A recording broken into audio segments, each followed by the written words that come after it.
तैयार हैं? यस। जगने के लिए तैयार हैं? यस। नाम कल्याणी मिश्रा, बोकारो स्टील सिटी झारखंड की रहने वाली हूँ। आज से 21 साल पहले एक हाउसवाइफ, गृहिणी, होम मेकर, जो भी कह लो, हिंदुस्तान में एक ऐसा काम जिसका ना कोई नाम है, ना दाम है, ना इनाम है, और 24 घंटे करते रहने पड़ते काम है। और देखो 24 घंटे में इसलिए बोलती हूँ ना कि हम जो गृहिणियाँ होती हैं वो सोती भी हैं तो रात में सपने भी यही आते हैं कि सुबह उठ के बर्तन कितने धोने हैं, एक्स्ट्रा काम आज जो बच गया उसको कल कैसे निकालने हैं। होता है कि नहीं होता है? yes. देखो मैं लकी हूँ, मुझे आते आते बताया गया कि पहली बार महिलाओं की संख्या इतनी है, तो साथ देना मेरा। तैयार है ना? yes. बिल्कुल ऐसा होता है ना। yes. 21 साल पहले एक ऐसे जीवन को जी रही थी जहाँ ना मेरी कोई पहचान थी, ना मेरी कोई इनकम थी, ना ही कोई सम्मान था। हो सकता है मेरी ये बात बहुत लोगों को खराब लगे, लेकिन आज भी हिंदुस्तान में एक सामान्य गृहिणी जो होती है ना, घर के अंदर भी उसका कोई वैल्यू नहीं होता है। और मेरी भी यही कहानी थी, यही लाइफ थी मेरी भी। लेकिन बुरा लगता था क्योंकि जिस फैमिली में पली हूँ, बढ़ी हूँ, जहाँ जन्म हुआ, थोड़ी सी आध्यात्मिक फैमिली थी। बचपन से सुना कि 84 लाख योनि के बाद मानव जीवन मिलता है, और 84 लाख योनि के बाद इंसान बने हैं, और जिंदगी का कोई मकसद ना हो, जिंदगी में कोई सम्मान ना हो, बस सुबह से लेकर शाम तक खाना बनाओ, बर्तन धो, कपड़े धो, घर के काम करो, शादी विवाह हुई, बच्चे पैदा करो, और एक दिन बुढ़ापे में इंतजार करो कि कब मौत आएगी। क्या फायदा ऐसे जीवन का? खुद तो कम इंतजार करते, घर वाले ज्यादा इंतजार करते, बुढ़िया कब मिलेगी जो पीछा छूटेगा। ऐसी जीवन अगर जीनी है तो क्यों इंसान बनना था? ये बात मुझे लगती थी। और कहते हैं कि शिद्दत से अगर आप कुछ चाहते हो ना, ऊपर वाला आपको आपकी चाहत से मिलाने के लिए तैयार हो जाता है। yes. मेरे जीवन में बदलाव आई जब मुझे मेरे जीवन का मकसद मिला, और इसीलिए मैं कहती हूँ कि मेरी जो उम्र है वो है 21 साल। 22 साल की, 25 साल की मेरी बिटिया है, लेकिन 21 साल मानती हूँ अपने आप को। और ये सिर्फ मानती नहीं हूँ, 21 साल इसलिए मानती हूँ कि आज से 21 साल पहले अपने जिंदगी को जीने का मकसद मिला। सिर्फ सांस लेना जिंदगी थोड़े है। आप चाहे किसी भी, आप स्त्री हो, पुरुष हो, फर्क नहीं पड़ता है अगर आपका जीवन लोगों के काम ना आए। 21 साल पहले मुझे वो जिंदगी मिला जहां मैं सिर्फ खुद के लिए नहीं, लोगों के लिए जी सकती हूँ।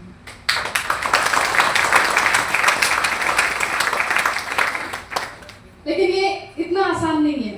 देखो आज आप सभी ने बोला कि मैं पानीपत में आज पहली बार आई हूँ।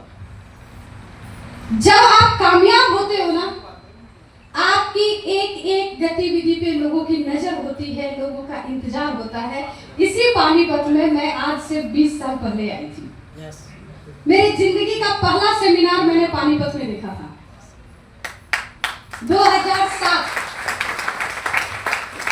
2007 के मई के महीने में मैं यहाँ पे आई थी, और मिस्टर राकेश शर्मा सर का सेमिनार था। यहाँ मैंने बिजनेस को स्टार्ट करने के ख्याल से मैं यहाँ पे आई थी, कुछ लोगों को लेकर के उस मीटिंग में बैठी थी, और मेरे जीवन का वो पहला सेमिनार था। क्योंकि उस समय इतनी आसानी से सेमिनार नहीं मिलते थे, 6-6 महीने इंतजार करो तब जाकर के कहीं एक सेमिनार मिलती थी। और आश्चर्य होगा आपको सुन करके कि मेरे जीवन का पहला सेमिनार था और मेरा लेवल स्टार का था। अभी हम लोग सोचते हैं कि कैसे होगा। यहाँ से मैंने शुरुआत करी थी, आज दोबारा इसी धरती पे आने का मौका मिला। पहली बार जब आई थी तो सबसे पीछे बैठी थी, क्योंकि गोद में छोटी सी बच्ची थी, किसी को डिस्टर्ब ना हो, बच्ची अगर आवाज करे तो, इसलिए हमेशा दरवाजा के पास बैठती थी। आज आई हूँ इस स्टेज पे खड़ी।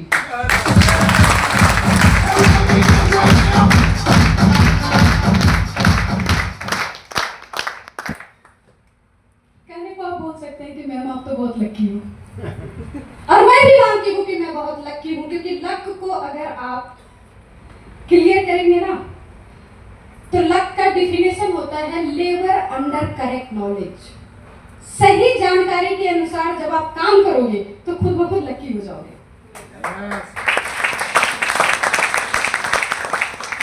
और वाकई मैं लकी हूँ।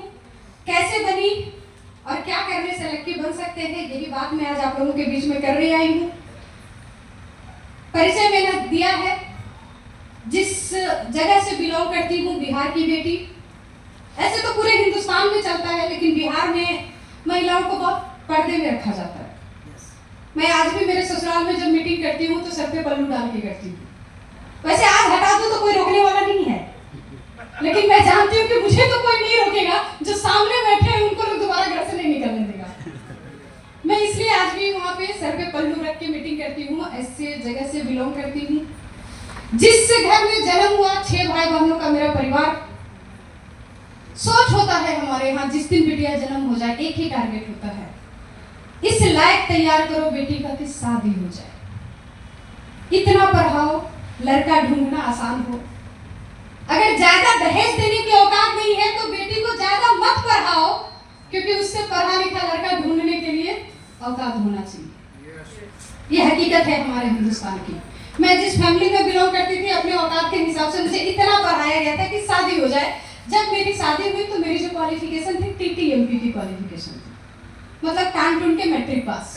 लड़का ढूंढने के लिए काफी था। मैट्रिक पास।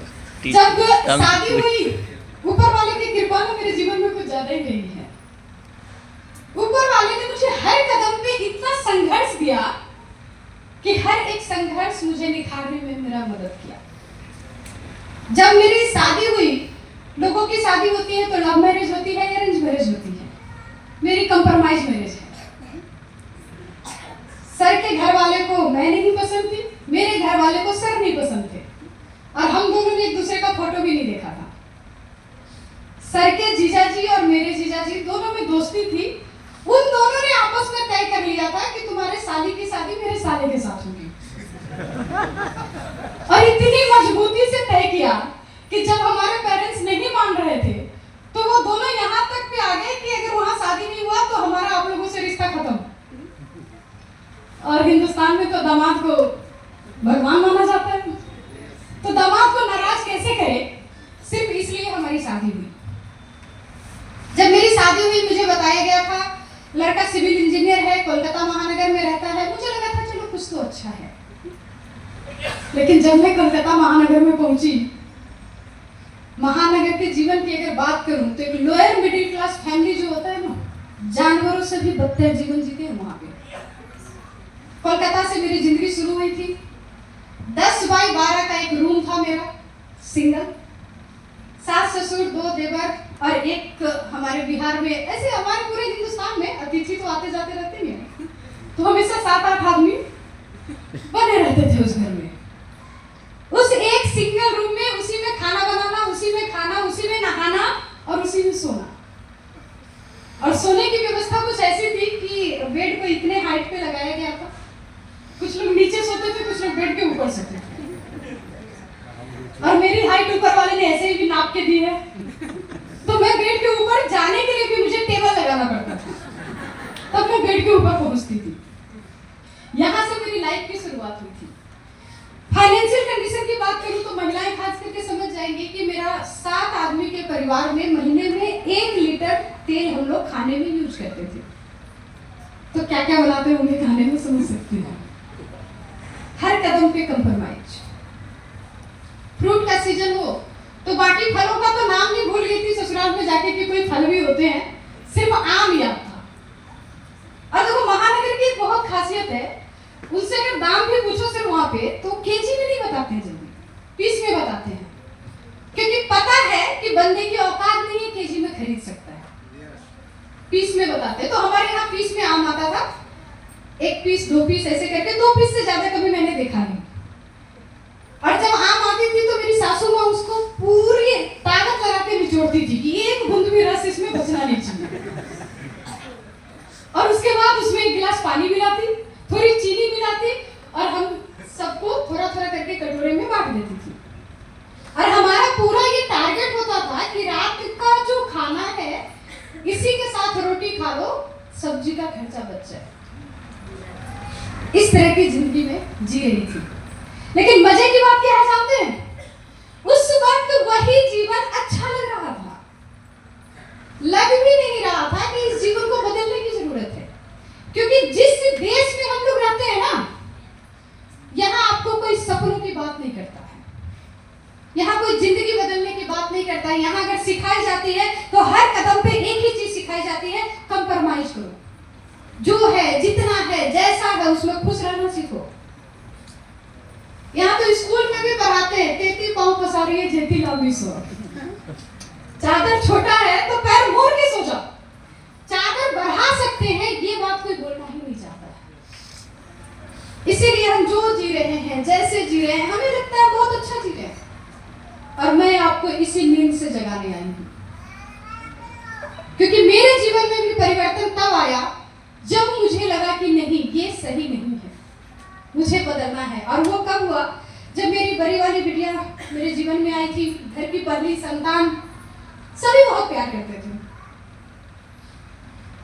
एक दिन मैं मार्केट में गई, एक फ्रॉक मुझे मेरी बेटी के लिए पसंद आया। इतना पसंद आया था कि मैं आके सर को जैसे ही बताई कि मैं एक कपड़ा देख के आई हूँ, मुझे बहुत अच्छा लगा है, बिटिया के लिए लेना है। सर बोले कि कल आऊंगा ड्यूटी से तो चलूंगा साथ में। मतलब समझो, सर के पास इतने पैसे भी नहीं थे कि वो रिस्क ले सकते थे कि 100-200 लेके भेज दो, लेकिन कल ड्यूटी से आएंगे तब चलेंगे साथ में और तब तुम ले लेना। और मैं पूरे दिन तक ना ऊपर वाले से प्रार्थना कर रही थी कि हे भगवान, मेरे जाने से पहले प्लीज कोई वो फ्रॉक खरीद ना ले। मुझे वो कपड़ा इतना पसंद था।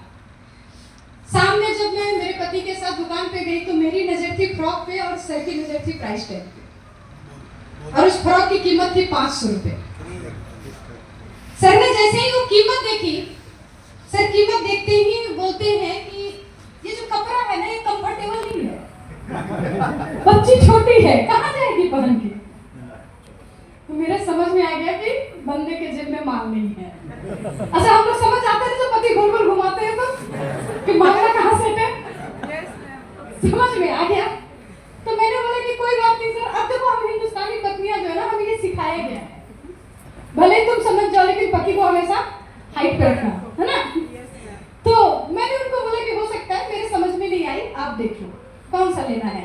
सर ने तुरंत एक दूसरा कपड़ा पसंद किया जिसकी कीमत थी 100 रुपए। सर बोले ये बहुत अच्छा लगेगा। मैंने भी एक्सेप्ट किया, लेकर के उस दिन आ गए। लेकिन उस दिन मुझे रात भर नींद नहीं आई, और उस दिन मैंने अपने आप से एक सवाल किया, और वो सवाल मैं हिंदुस्तान की हर माँ से करना चाहती हूँ। मैंने उस दिन अपने आप से एक सवाल किया कि जिस बच्ची को मैं मेरे पसंद का कपड़ा तक नहीं पहना सकती हूँ, उस बच्चे को जिंदगी क्या दूंगी? और अगर एक बेहतर जिंदगी नहीं दे सकती हूँ तो उसको जन्म देने का मेरा काम है।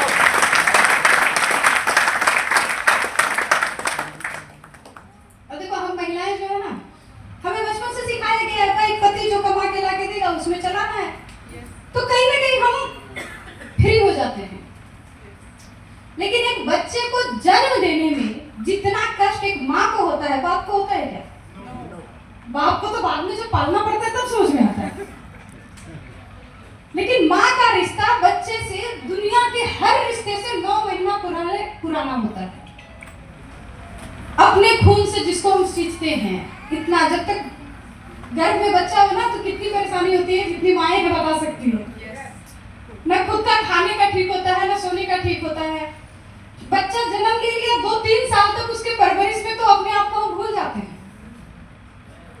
इतने कष्ट के बाद हमने जिस बच्चे को धरती पे लाया, वो बच्चा मेरा अगर दूसरे के आगे हाथ फैला रहा है, रो रहा है, गिड़गिड़ा रहा है, तो उसको जन्म देने का हमारा क्या अधिकार है?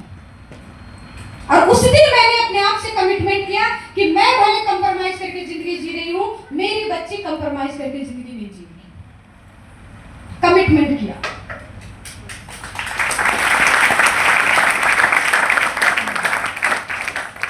लेकिन जब अपने आप को देखा तो मेरी जो क्वालिफिकेशन थी उसमें तो कोई काम मुझे मिलने वाला नहीं था। करना क्या पड़ेगा, दिमाग में ठान लिया अमीर बनना है, करना क्या पड़ेगा पता नहीं था। मैंने लोगों से पूछना शुरू किया। और हिंदुस्तान की एक बहुत बड़ी खासियत है, लोगों को पता हो या ना पता हो, बताएंगे जरूर। रायचंद हर कदम पे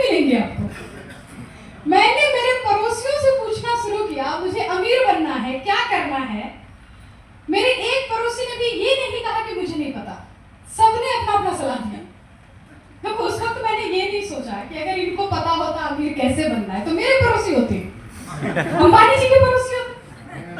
लेकिन लोगों ने ईमानदारी से बताया, किसी ने मना नहीं किया, हर किसी ने अपने अपने तरीके से सलाह दिया। बहुत सारे सलाह मेरे पास आए, ज्यादातर समझ में नहीं आया क्या करना है, कैसे करना है। लेकिन उसमें एक बंदे ने कहा कि मेडिकल स्टोर में बहुत पैसा है। एक रॉयल्टी अचीवर सर हमारे बीच में से आए थे, मेडिकल का करते हैं, रॉयल्टी या टेक्निकल में आए थे, मेडिकल का व्यापार करते हैं। अच्छा, 95 में आप ही हैं? अरे वाह, मुझे तो पता ही नहीं था आपके हस्बैंड है। तो मेडिकल में बहुत पैसा है, मुझे बताया गया कि 10 रुपए में दवा जो खरीद के लाते हैं 100 में बेचते हैं। मैंने भी सोचा 90% का फायदा, अब अमीर बनने के लिए इससे ज्यादा क्या चाहिए। तो मैं सर के पीछे लगी कि सर मुझे मेडिकल स्टोर खोलना है। सर को कहीं ना कहीं ये पता था, क्योंकि मायके में जो मेरा स्टेटस था वो ससुराल की अपेक्षा थोड़ा ठीक था। तो सर बहुत ज्यादा मुझे कुछ बोलते भी नहीं थे। ऊपर से हमारी जबरदस्ती की शादी थी, तो हम लोग एक डिस्टेंस ही मेंटेन रखते थे अपने अपने काम कर कर, ज्यादा कोई किसी को इंटरफेयर नहीं करते थे, अपने अपने में मस्त रहते थे। तो सर ने बहुत ज्यादा मुझे कुछ बोला नहीं, और ठीक है तुमको लगता है कि करके अमीर बन सकती हो तो कर लो, देखो कैसे करना है। तो मेरे पास थोड़ी बहुत सेविंग्स थी।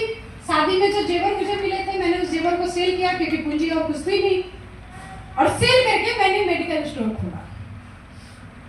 इतनी औकात नहीं थी कि कोलकाता महानगर में बिजनेस को स्टार्ट कर पाते, उतनी पूंजी नहीं थी।